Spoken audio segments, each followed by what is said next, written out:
نبی کریم صلی اللہ علیہ وسلم نے فرمایا، سورۃ الفاتحہ ہر مرض کی دوا ہے، یعنی کہ سورۃ الفاتحہ کو پڑھنے سے آپ کی جو بھی بیماری ہوتی ہے، اگر آپ نیت سے پڑھتے ہیں تو وہ دور ہو جاتی ہے۔ اگر آپ اس کو دوائی کے طور پر پڑھتے ہو تو اللہ تعالیٰ آپ کو شفا عطا کرتے ہیں، کیونکہ سورۃ الفاتحہ آپ صلی اللہ علیہ وسلم نے فرمایا، آج سے پہلے نہ تورات میں، نہ انجیل میں اور نہ ہی زبور میں ایسی سورت نازل ہوئی ہے۔ یہ سورت صرف قرآن مجید کے آغاز میں ہے۔ اس سورت کو قرآن پاک کی جو ہے وہ ماں بھی کہا جاتا ہے اور یہ ام المؤمنین بھی کہا جاتا ہے، کیونکہ سورۃ الفاتحہ ہر مرض کی دعا کے لیے بھی آپ استعمال کر سکتے ہو۔ کیونکہ جب سورۃ الفاتحہ اللہ تعالیٰ نے نبی کریم صلی اللہ علیہ وسلم کو تحفے کے طور پر دی، تو جب حضرت جبرائیل آپ صلی اللہ علیہ وسلم کے پاس آئے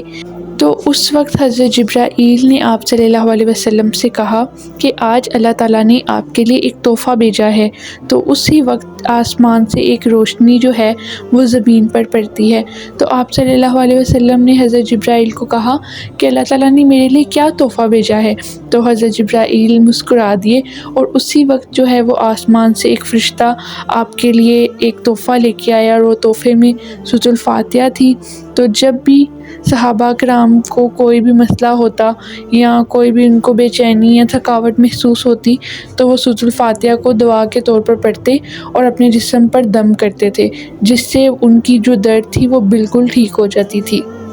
ایک دفعہ آپ صلی اللہ علیہ وسلم مسجد نبوی میں بیٹھے ہوئے تھے تو ان کے چند صحابہ لشکر کے طور پر کسی قافلے کی طرف گئے تھے۔ وہاں قافلے کے سردار کو کسی بچھو نے کاٹ لیا تھا، تو کسی ایک صحابہ کرام نے وہاں پر اس جو سردار تھا اس کے پاس جا کر وہاں پر نیت کے ساتھ اس کو سورۃ الفاتحہ پڑھی اور دم کر دیا، اور اس سردار کا جو بچھو کا ڈسا ہوا ڈنک تھا وہ بالکل ٹھیک ہو گیا، کیونکہ سورۃ الفاتحہ ایک عظیم سورت ہے اور اس کو ہم استعمال کر سکتے ہیں، ہمیں دعائیاں لینے کی ضرورت نہیں ہے۔ جب اللہ تعالیٰ نے قرآن پاک میں سورۃ الفاتحہ کا انعام ہمیں دیا ہوا ہے تو ہم لوگ اس سے فائدہ کیوں نہ اٹھائیں؟ تو آپ کو بھی جب بھی کوئی درد یا کوئی مسئلہ ہو تو آپ سورۃ الفاتحہ پڑھ کر اپنے جسم پر دم کریں نیت کے ساتھ۔ انشاءاللہ تعالیٰ اللہ تعالیٰ آپ کو جلد سے جلد ٹھیک کر دیں گے۔